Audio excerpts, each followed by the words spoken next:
And welcome to Competology academy. और prelims के examination already ख़त्म हो चुके हैं और अब दो ऐसे सवाल हैं जो सभी अभ्यर्थियों के मन में सबसे ज़्यादा कुलबुला रहे होंगे, सबसे ज़्यादा परेशानी दे रहे होंगे उन लोगों को। कि सबसे पहली चीज़ होगी क्या, पहला सवाल कि हमने कितने सवाल सही किए और कितने सवाल गलत किए। तो ये जानकारी अगर आप लोगों को चाहिए तो हमारे इंग्लिश मीडियम का जो चैनल है कॉम्पिटोलॉजी एकेडमी का, उस पे पेपर का डिस्कशन पूरा आंसर की के साथ डिटेल में दिया हुआ है, डाल दिया गया है ऑलरेडी। तो वहाँ पर जाकर आप अपना पेपर मैच करके अपने आंसर कीज़ को मिला सकते हैं और देख सकते हैं कि आपके कितने सवाल सही हो रहे हैं और कितने सवाल गलत हो रहे हैं। और उसके तौर पे आप ये चीज़ जांच कर सकते हैं कि आपके कितने नंबर बन रहे हैं। पहली चीज तो ये हो गई। दूसरा जो सवाल है $1,000,000 क्वेश्चन जिसे कहते हैं कि कट ऑफ कितना होगा और क्या वो कट ऑफ के नंबर को पार कर रहे हैं, उस लाइन को पार कर रहे हैं और मेंस की टिकट उन्हें मिलेगी या नहीं मिलेगी। तो इस चीज के लिए अभी हम लोग एनालिसिस करेंगे कि पेपर किस तरह का था, किस सब्जेक्ट से कितने सवाल आए, क्या उसका टफनेस लेवल था और कितने क्वेश्चन करने लायक थे, पहले का ट्रेंड कैसा रहा है, कट ऑफ किस तरह मूव कर रहा है और इस बार का कट ऑफ कितना होगा। तो ये सारी चीज़ें जानने के लिए वीडियो को आखिरी तक देखें और हमारे चैनल को भी सब्सक्राइब कर लें और बेल आइकन दबा दें ताकि जब भी हम नई वीडियोस डालें तो उसकी इन्फॉर्मेशन सबसे पहले आप तक पहुंचे और आप उस वीडियो से लाभ उठा सकें। ठीक है, तो चलिए सबसे पहले देखते हैं कि हम लोगों ने जो पिछले साल का कट ऑफ प्रिडिक्ट किया था वो कैसा था, किस लेवल का था। तो हमने पिछले साल का जो कट ऑफ प्रिडिक्ट किया था वो था 85 ± 2, 85 ± 2 मार्क्स। और जैसा कि आप लोग सब जानते हैं कट ऑफ ऑलरेडी रिलीज कर दी जा चुकी है यूपीएससी के तरफ से और जो एक्चुअल कट ऑफ था जनरल का वो था 87.54, 87.54। तो आप लोग देख सकते हैं कि कितना क्लोज था हमारा प्रिडिक्शन। और इस चीज का लाभ उठाते हुए, जैसे क्या होता है कि बहुत सारे ज्ञानचंद रहते हैं, चाय पे चर्चा करते रहते हैं और उनके खुद के 50-60 नंबर भी नहीं आ रहे होते, लेकिन वो कट ऑफ की बात करेंगे 100 के पार, 90 के पार। तो ऐसे लोगों के चक्कर में फंसकर जिन लोगों ने सोचा कि कट ऑफ बहुत ऊपर जाएगा और तैयारी ढंग से नहीं की जबकि उनके इस कट ऑफ से ऊपर नंबर आ रहे थे, तो वैसे लोगों के मेंस में परफॉर्मेंस बहुत ज़्यादा गड़बड़ हो जाते हैं, बहुत ज़्यादा परेशानियां हो जाती हैं और वो मेंस नहीं क्लियर कर पाते हैं। तो ऐसी गलती बिल्कुल भी ना करें, चाय पे चर्चा पे भरोसा ना करें। पहले एक सही सा एनालिसिस, सही ऑथेंटिक सोर्स होना चाहिए कि आपको वो जानकारी मिल कहाँ से रही है, तभी जाकर उस चीज़ पर भरोसा करें। अदरवाइज किसी भी ऐसे ही अरे गहरे जगह पे अगर आप चाय पे चर्चा पे भरोसा करते हैं तो नुकसान आप ही का होना है। ठीक है, तो यहाँ पे कट ऑफ के इस मार्क को ध्यान में रखते हुए जितने भी लोगों ने हम पर भरोसा करके मेंस की तैयारी चालू की, उन्होंने मेंस में अच्छा परफॉर्म किया, वो लोग इंटरव्यू तक भी पहुंचे, कुछ लोग फाइनल सिलेक्शन भी हो गई, फाइनल लिस्ट में भी अपनी जगह बना पाए। तो इसीलिए इस चीज़ का ध्यान रखें कि कट ऑफ मार्क्स एक बार देख लिए, कोई एक दो ऑथेंटिक सोर्स से, कोई ज़रूरी नहीं है कि हमारा ही देखें, जो भी आपको लगे ऑथेंटिक सोर्स, हाँ जेन्युइनली ऑथेंटिक भी होना चाहिए। ठीक है, वहाँ से आप कट ऑफ देखें और जैसे ही आपको लगे कि हाँ इससे ऊपर के मार्क्स मेरे आ जाएंगे, मैं इतना स्कोर कर लूँगा, तो उसके बाद आप सीधे तौर पे मेंस की तैयारी में लग जाएं। उसके बाद और ज़्यादा सोर्सेज को देखने की ज़रूरत नहीं है, क्योंकि जितने ज़्यादा सोर्सेज आप लोग देखेंगे, जितने ज़्यादा जगह से आप कट ऑफ को पता करना चाहेंगे, उतनी ज़्यादा आपकी कन्फ्यूज़न बढ़ेगी। प्लस क्या है कि आप समय भी वेस्ट करेंगे। तो इन दोनों चीज़ों से बचना है आप लोगों को। ठीक है, क्योंकि एक बार कट ऑफ पता चल गया तो उसके बाद मेंस भी तो क्लियर करना है, सिर्फ प्रीलिम्स क्लियर करके तो कोई फ़ायदा है नहीं। तो वहाँ पर क्या है कि सबसे बड़ी चीज़ है कि प्रीलिम्स और मेंस के बीच में 102 दिन का गैप है इस बार। चलिए समझे कि आप लोगों को थकान हो गई होगी, 2-2.5 महीने 3 महीने की एकदम कड़ी मेहनत के बाद आप लोगों ने प्रीलिम्स एग्ज़ाम दिया है, थोड़ा सा फटीग होगा, तो एक आध दिन का रेस्ट चलता है। बट बाकी के 100 दिन में से आपको 1 मिनट भी बर्बाद नहीं करना है। एकदम मैं, मेरा टेबल, मेरी किताब और कुछ नहीं, इससे ज़्यादा आप लोगों को किसी चीज़ पे ध्यान नहीं देना है, किसी चीज़ के पीछे नहीं भागना है, क्योंकि ये 100 दिन आपके जीवन को बदल सकते हैं। तो इस चीज़ का एकदम ध्यान रखें कि इन 100 दिनों में बाकी किसी भी चीज़ पे ध्यान नहीं देना है, सिर्फ पढ़ाई पर ध्यान देना है। एक बार कट ऑफ का ध्यान आया, आपने देखा, सोर्सेज से चेक किया कि आंसर की से कितने आ रहे हैं, कितना कट ऑफ बता रहे हैं, उससे ऊपर अगर हम जा रहे हैं तो सीधा प्रिपरेशन पे, और नहीं भी जा रहे हैं तो भी आपको मेंस की तैयारी करनी ही करनी है, क्योंकि ऐसा नहीं है कि आपको वंस इन अ वाइल एक ही बार प्रीलिम्स का एग्जामिनेशन देना है। एग्जामिनेशन आपको आगे भी देना, अगर इस बार अनफॉर्चुनेटली खुदा न खास्ता अगर प्रीलिम्स क्लियर नहीं होता है तो ऐसा तो नहीं है कि उसके बाद मैदान छोड़कर आप भाग जाएंगे, क्योंकि सिविल सर्विसेज की तैयारी एक प्रोसेस है, एक जर्नी है, एक रास्ता है, ठीक है। और यहाँ पर करना क्या है, आपको एक बार आपने इस सिस्टम में आ गए आप, तो प्रीलिम्स की तैयारी करी, उसके बाद प्रीलिम्स जैसे ही ख़त्म हुआ मेंस मोड में आ जाना है। प्रीलिम्स का कट ऑफ क्या जाएगा जाएगा नहीं, वो सारा एक आध दिन में उसको डिसाइड किए, और उसके बाद जो भी मार्क्स आ रहे हैं आपके प्रीलिम्स के, लेकिन आपको मेंस मोड में आ जाना है, पढ़ाई उसी हिसाब से करनी है, क्योंकि ये आपका एक साइकिल, एक सिस्टम तैयार रहेगा। तो आगे जब आप मेंस के लिए अपीयर करेंगे तो उस मोड में स्विच होने में आप लोगों के लिए काफ़ी आसानी रहेगी, जो कि आपको बहुत फ़ायदा देगा, बहुत बढ़िया रहेगा आपके लिए, ठीक है। तो इन चीज़ों का आप लोगों को ध्यान देना बहुत ज़रूरी है। और ये 100 डेज यहाँ पर तो बिल्कुल भी 1 मिनट भी बर्बाद न हो पाए, इस चीज़ का हर हालत में आप लोगों को ध्यान रखना है। अब चलिए देखते हैं कि सब्जेक्ट वाइज डिस्ट्रीब्यूशन क्या था क्वेश्चन का, किस तरह के क्वेश्चन थे, कैसे कैसे अलग अलग सब्जेक्ट से आए। तो देखिए यूपीएससी का जो क्वेश्चन का पैटर्न रहता है वो एक तरह से साइकिल में चलता है, ठीक है। 5-6 साल होते होते उनका सिस्टम 7 साल होते हुए रिपीट होता है। अब जैसा कि हम लोग जानते हैं 2016 में मैक्सिमम क्वेश्चन जो थे वो करंट अफेयर्स से आए थे। उसके बाद इस बार फिर से देख रहे हैं कि करंट अफेयर्स के क्वेश्चन ज़्यादा हैं। उसके बाद जैसा कि 2017 में था कि कोर बेसिक क्वेश्चंस ज़्यादा आ गए थे, फिर धीरे धीरे इक्वल सब्जेक्ट डिस्ट्रीब्यूशन हुआ, फिर कुछ कुछ सब्जेक्ट के वेटेज बढ़ते गए। और इस बार की ट्रेंड अगर हम लोग देखें तो पॉलिटी, इंटरनेशनल रिलेशन और इकोनॉमिक्स, इन 3 टॉपिक से लेकर ही क्वेश्चन मैक्सिमम आए हैं। मोर देन 33 क्वेश्चंस, 33% से ज़्यादा क्वेश्चन, मतलब 1/3 से ज़्यादा क्वेश्चन यहाँ पर इन्हीं चीज़ों से आए हैं। या तो वो कोर पॉलिटी इकोनॉमिक्स के क्वेश्चन थे, या फिर इन सब्जेक्ट से रिलेटेड करंट अफेयर्स के क्वेश्चन थे ज़्यादातर, ठीक है। तो यहाँ पर वेटेज इनका बड़ा है। और ऐसी सिचुएशन में क्या होता है कि जो इस टॉपिक्स में थोड़े मजबूत हैं उनकी परफॉर्मेंस बेहतर होगी। और जो ज्योग्राफी वाले क्वेश्चंस थे वो थे लगभग 16 क्वेश्चन। और इसमें एक चीज़ देखने वाली बात थी कि 6 से 7 क्वेश्चन ऐसे थे जो कि मैप मार्किंग से थे। और मैप मार्किंग में भी मैक्सिमम क्वेश्चन कैसे थे, मैच द फॉलोइंग के क्वेश्चन थे। और मैच द फॉलोइंग में जैसा कि हमने पेपर डिस्कशन में भी देखा कि इस बार एक नया ही इनोवेशन किया है, एक नई ही तकनीक अप्लाई की है यूपीएससी ने। तो यूपीएससी धीरे धीरे पेपर के पैटर्न को और उसके सिस्टम को, उसके आंसर्स को टफ करते जा रही है। इस बार जैसा कि यूपीएससी के पेपर में आप लोगों ने भी नोटिस किया होगा, ध्यान दिया होगा कि जो मैच द फॉलोइंग के क्वेश्चन थे उसमें which of the followings are correctly matched, ये चीज़ें पहले आती थी कि उसमें 1, 1, 2, 1, 4 इस तरह से, तो उसमें आंसर करना काफ़ी इजी होता था। लेकिन इस बार क्या किया है कि कितने पेयर सही से मैच हैं, 1 pair, only 1, 2, 3, 4, none of the above, all of the above, इस तरह से करके पेपर सेट कर दिया, आंसर से के ऑप्शंस दे दिए, जिसके कारण कि क्या हो गया, लोगों के लिए, स्टूडेंट्स के लिए ये चीज़ें बहुत टफ हो गई, क्योंकि उनको एग्जैक्टली पता होना चाहिए कि 1 सही है, 2 सही है, 3 सही है, 4 सही है। पहले के जैसा नहीं था कि मुझे 1 पता है तो 1 से हो जाएगा मेरा, कि घाट प्रभा चलो कहाँ पर है, तो कर्नाटका में 1 से हो जाएगा, माइथन कहाँ पर है, झारखंड में है, तो 1 से हो जाएगा काम।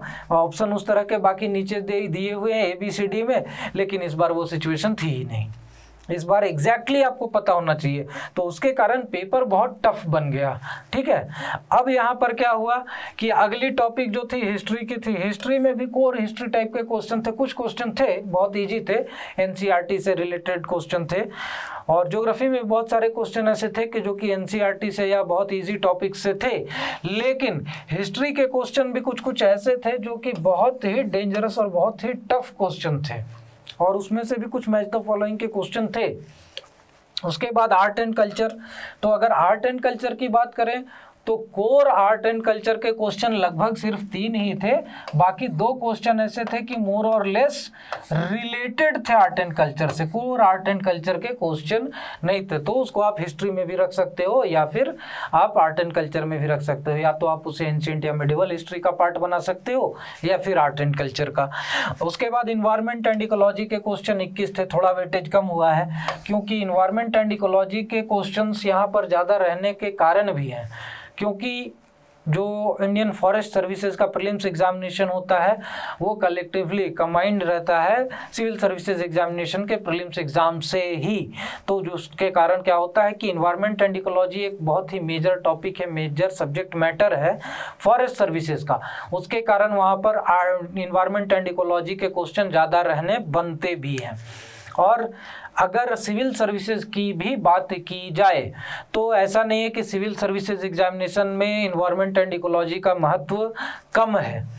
आज की तारीख में अगर हम लोग बात करें तो दुनिया भर में climate change, environment related issues, pollution, तो ये सारा जो है ना सबसे गर्म मुद्दा है, हॉट टॉपिक है। और उसके कारण आप सिविल सर्विसेज की बात करें या किसी भी कॉम्पिटिटिव एग्जाम की बात करें तो वहाँ पर इन्वायरमेंट एंड इकोलॉजी का वेटेज ज़्यादा होगा ही होगा। इसीलिए इन्वायरमेंट एंड इकोलॉजी के टॉपिक पे बढ़िया से ध्यान देना बहुत ही आवश्यक है, ज़रूरी है, और इसीलिए यहाँ पर ये इसका वेटेज ज़्यादा रहेगा ही रहेगा। लेकिन नेक्स्ट चीज़ अगर यहाँ पर बात करें साइंस एंड टेक्नोलॉजी की, तो इस बार साइंस एंड टेक्नोलॉजी के भी क्वेश्चन अच्छे खासे आए और ज़्यादातर वो करेंट इशू से रिलेटेड थे। और उसमें भी ज़्यादातर क्वेश्चन साइंस एंड टेक्नोलॉजी के किस टॉपिक से थे, तो सबसे ज़्यादा आप लोगों ने ध्यान दिया होगा कि इंफॉर्मेशन एंड टेक्नोलॉजी सेक्टर से ज़्यादा थे, उसके बाद बायोटेक्नोलॉजी सेक्टर से ज़्यादा थे। तो ये सारी चीज़ें यहाँ पर ध्यान देने वाली चीज़ थी कि करंट रिलेटेड क्वेश्चन यहाँ पर अच्छे खासे थे और उसको आप साइंस एंड टेक में या करंट अफेयर्स में दोनों जगह क्लासीफाई कर सकते थे। ठीक है, और यहाँ पर बहुत सारे लोग हो सकता है कहेंगे कि सर ये 100 क्वेश्चन से ज़्यादा हो जा रहे हैं, तो वो कुछ क्वेश्चन ओवरलैपिंग है। तो वो क्या होता है कि लोगों की अपनी ओपिनियन पे डिपेंड करता है, क्योंकि कुछ क्वेश्चन ओवरलैपिंग होते हैं। आप उसको इन्वायरमेंट एंड इकोलॉजी में भी रख सकते हो, ज्योग्राफी में भी रख सकते हो, आप उसे पॉलिटी में भी कोर में रख सकते हो, करंट अफेयर्स में भी रख सकते हो। तो ऐसे वो अपना अपना आउटलुक है कि आप उसे किधर क्लासीफाई करते हैं, वो सब्जेक्टिव मैटर है, ऑब्जेक्टिव मैटर है नहीं। अब यहाँ पर देखिए एनसीईआरटी से लगभग 33 क्वेश्चन थे। इस बार एनसीईआरटी के क्वेश्चन के वेटेज थोड़ी सी कम हो गई है क्योंकि करंट अफेयर्स का टॉपिक्स ज़्यादा था, लेकिन फिर भी उसके बाद भी यहाँ पर एनसीईआरटी से डायरेक्टली और इनडायरेक्टली पूछे गए क्वेश्चंस लगभग 33 थे। तो जो भी स्टूडेंट्स एनसीईआरटी को रिलीजियसली पढ़ते हैं उनके लिए ये क्वेश्चंस इजी थे। अगर उन्होंने रिलीजियसली पढ़ा है, सारी कॉन्सेप्चुअल क्लियरिटी उनमें थी, तो यहाँ पर ये सवाल करना उनके लिए बहुत ही आसान था। अब यहाँ पर उसके बाद भी ऐसे ऐसे क्वेश्चन थे एनसीईआरटी से रिलेटेड भी कि वो टफ लेवल के क्वेश्चन थे, इन डेप्थ क्वेश्चन थे और थोड़े घुमाकर पूछे गए थे। लेकिन उसके बाद भी अगर बात करें तो इजी क्वेश्चन यहाँ पर लगभग थे 21। ये इजी क्वेश्चन पिछले साल लगभग 35 से 36 के आसपास थे, लेकिन इस साल ये इजी क्वेश्चंस के नंबर काफ़ी कम हो गया। और उसमें एक मुख्य कारण क्या हो गया, जो नया इनोवेशन यूपीएससी ने किया है कि 1 पेयर मैच्ड करेक्टली 2 पेयर। तो वो क्वेश्चंस पहले इजी हुआ करते थे क्योंकि 1 या 2 ऑप्शन जानने के कारण स्टूडेंट्स आसानी से वहाँ पर आंसर कर पाते थे। लेकिन इस बार उसे इतनी ज़्यादा टफ कर दिया गया कि आपको हर एक कॉलम, हर एक मैच, हर एक पेयर अच्छे से पता होना चाहिए, तभी आप जाकर उसका आंसर कर सकते थे। इसीलिए ये इजी क्वेश्चंस की गिनती इस बार घट गई है। मॉडरेटली टफ की बात करें तो वो लगभग 34 क्वेश्चन थे जो कि किए जा सकते हैं। आपके पास थोड़ा सा कॉमन सेंस हो, थोड़ी सी कॉन्सेप्चुअल क्लियरिटी हो और थोड़ा सा स्मार्ट वर्क करना जानते हो, स्मार्ट वर्क एलिमिनेशन करना जानते हो। तो स्मार्ट एलिमिनेशन की मेथड हमने पहले डिस्कस की थी, प्रीलिम्स के पहले ही की थी। जिन लोगों ने उसको देखा होगा और उसे ध्यान से इम्प्लीमेंट किया होगा, उन लोगों के लिए ये क्वेश्चंस काफ़ी आसान हो गए होंगे, इजी हो गए होंगे करने के लिए। जैसे कि हम लोग जब पेपर डिस्कस कर रहे थे तो उसमें भी हमने डिस्कस किया था कि इन सारे सवालों को स्मार्ट एलिमिनेशन मेथड से कैसे आसानी से किया जा सकता था और कैसे आंसर वहाँ पर करेक्ट हो सकता था स्मार्ट एलिमिनेशन मेथड को इस्तेमाल करके। लेकिन इस बार अगर देखें तो टफ क्वेश्चंस की गिनती बढ़ी हुई है। यहाँ पर लगभग 7-8 टफ क्वेश्चंस की गिनती बढ़ी हुई है पिछले साल से, और उसके पीछे का मुख्य कारण वही है कि जो इनोवेशन किया है यूपीएससी ने, उसके कारण यहाँ पर क्वेश्चंस टफ हो गए। ठीक है, अब अगर कट ऑफ की बात करें तो क्या प्रोबेबिलिटी है कि कितना कट ऑफ जाएगा इस साल। ठीक है, तो 2020 में जैसा कि हम लोगों ने देखा था वैकेंसी थी 726, कट ऑफ गया था 92.51। उसके बाद 2021 में वैकेंसी थी 712, कट ऑफ गया था 87.54। हमने प्रेडिक्ट किया था 85 ±2, तो लगभग देख रहे हैं कि एकदम उसी के आसपास आया था।